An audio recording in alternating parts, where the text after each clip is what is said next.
Hello అండి. ఇప్పుడు మనము కాకరకాయ గుజ్జు పాతకాలం వంట అండి. ఇది ఎలా తయారు చేయాలో తెలుసుకుందాము. కాకరకాయలు ఒక 6 పెట్టుకున్నానండి. 2 ఎర్రగడ్డలు, 2 పచ్చిమిరపకాయలు, కరివేపాకు. ఇప్పుడు ఇవి సన్నగా తరుక్కొని నూనెలో బాండిట్లో వేయాలి. ఇప్పుడు తరిగి చూపిస్తాను మీకు. కత్తిపీటతోనే తరుగుతానండి నేను.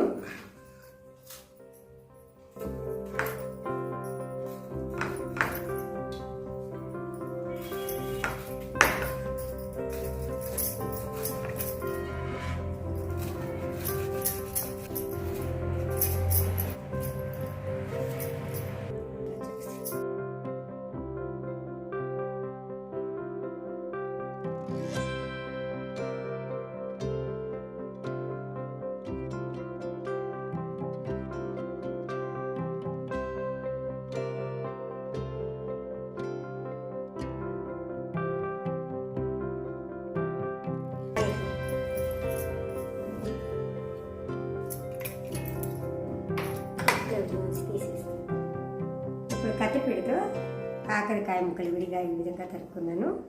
ఎర్రగడ్డలు, పచ్చిమిరపకాయలు, కరివేపాకు ఈ విధంగా తరుక్కున్నాను. ఇప్పుడు బాండట్లో వేయాలండి. ఇది ఎత్తుకొచ్చి ఇప్పుడు స్టవ్ వెలిగించుకోవాలి. ఈ విధంగా బాండలు కొంచెం వేడెక్కిన తర్వాత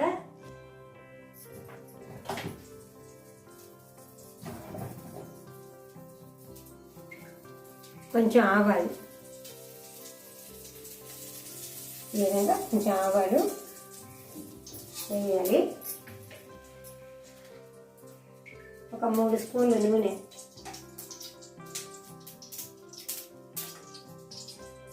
వేసిన తర్వాత చిట్టలాడాలి ఆవాలు.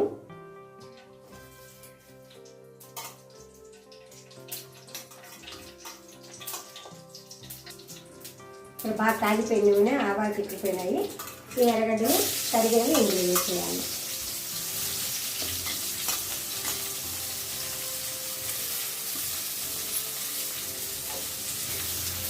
బాగా విధంగా తాగెట్టాలి. కొంచెం దూరగా రావాలి ఎర్రగడ్డలు. కరివేపాకు స్మెల్కి బాగా, ఆరోగ్యానికి వాసనకి బాగుంటుంది.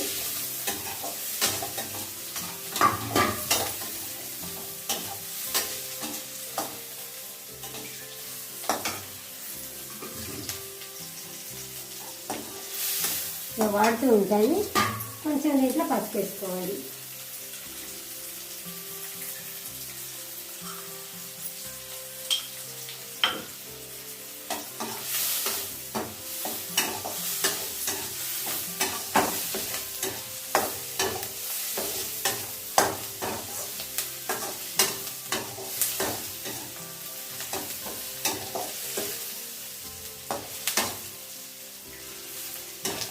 కొంచెం దూరగా వస్తే చాలు.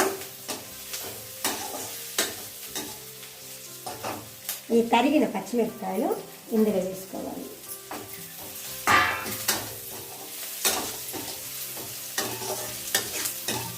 బాగా విధంగా కలిపెట్టి ఒక 2-3 నిమిషాలు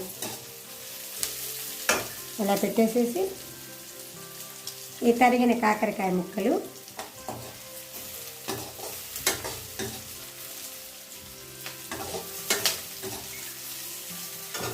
ఇందులో వేసేసుకోవాలి. కాకరకాయకి బాగా నూనె మాత్రము లాగుతుంది.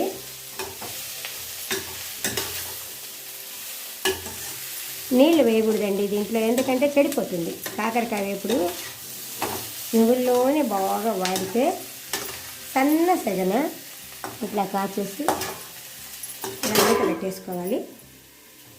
ఇది అయిన తర్వాత ఇప్పుడు దానికి చింతపండు గుజ్జు కావాలి. చింతపండు ఇక్కడ గమనించండి. చింతపండు కొంచెం నానడానికి ఒక చుక్క నీళ్ళు వేసుకున్నాను. ఒక 10-15 నిమిషాలు బాగా నానుతుంది. ఆ నానే లోపల ఇంకొక పని చేసుకోవచ్చు. ఈ విధంగా కాకరకాయలు వేగిస్తూ ఉండాలి. బాగా పక్కా బాగా వేగిన తర్వాత ఇంతలోపు చింతపండు నానిపోతుంది.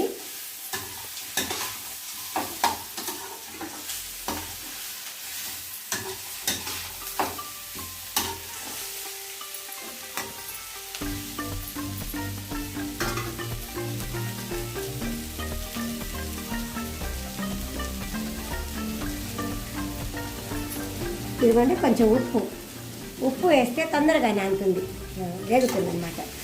ఉప్పు వేస్తే తొందరగా కాకరకాయ వేగిపోతుంది, ఉడుకుతుంది బాగా. ఇది బాగా వేగిన తర్వాత ఇంత చింతపండు గుజ్జు బాగా నానబెట్టుకోవాలి. మూత పెట్టేయాలి.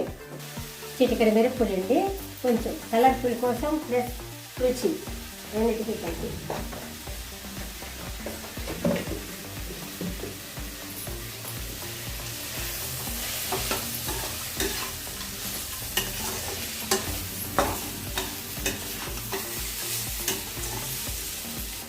ఇంగువ కూడా కొంచెం వేస్తాము, అరుగుదలకి ప్లస్ వాసనకి.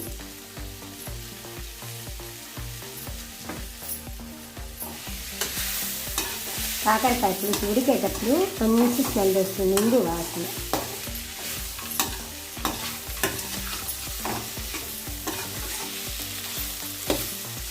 మనకి ఇది వేగింది లేని ఎలా తెలుస్తుందంటే ఆ చిమ్మని శబ్దం వస్తున్నది కదా, అది ఆగిపోతుంది. అప్పటి వరకు ఇది ఈ విధంగా వేయించుకుంటూ ఉండాలి. మూత పెట్టేస్తే అయిపోతుంది.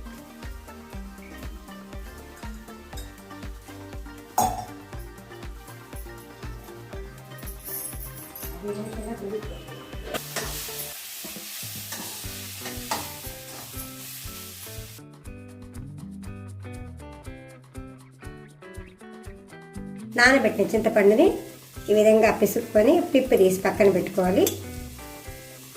ఇది బాగా ఉడికిన తర్వాత కాకరకాయ అప్పుడు ఇదంతా తీసి దాంట్లో పోయాలి. అందుకే మీకు చూపిస్తున్నాను. చింతపండు రసం అండి ఇది. ఇప్పుడు పిసికిన చింతపండు రసము దీంట్లో వేసేయాలి. ఈ విధంగా చింతపండు పడకుండా చేద్దాం.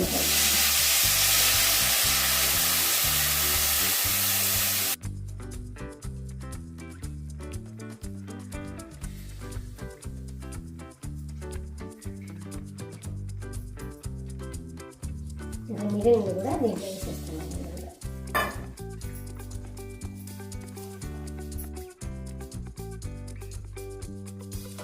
ఈ విధంగా చింతపండు గుజ్జేసి ఈ విధంగా అంతా కలిపేసేస్తే బాగా 4 వైపులా 2 పక్కల బాగా ఈ విధంగా కలిపేసుకునేస్తే అంతా ఉప్పు పులుపు కారం అంతా కలిసిపోయి బాగుంటుంది. ఇది బాగా పక్కా ఉడికిన తర్వాత చిక్కబడుతుందండి. ప్రస్తుతానికి ఈ విధంగా మూత పెట్టేద్దాము.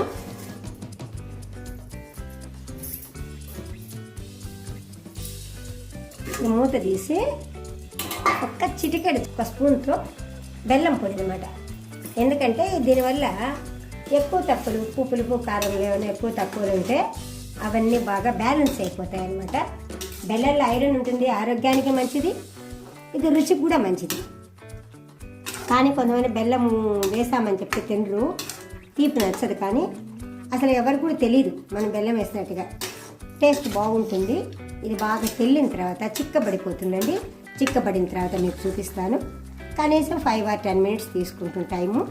బాగా సిమ్లోనే పెట్టేశాను. ఇప్పుడు మూత పెట్టేస్తున్నాను.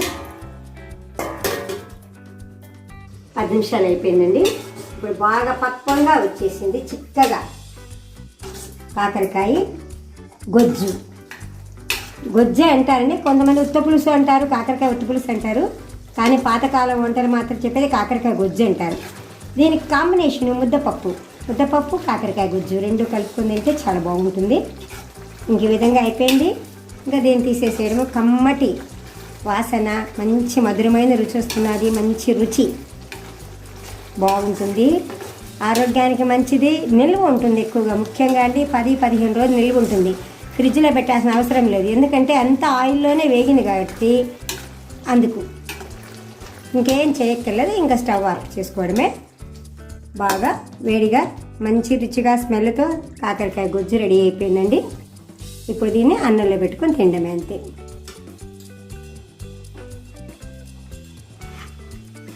ఇప్పుడు కాకరకాయ గుజ్జు పూర్తిగా తయారైపోయింది. ఇంకా స్టవ్ ఆఫ్ చేసేస్తున్నాను. ఈ వీడియో కానీ మీకు నచ్చినట్టయితే సబ్స్క్రైబ్ చేసుకోండి, లైక్ చేయండి, షేర్ చేయండి. Thank you.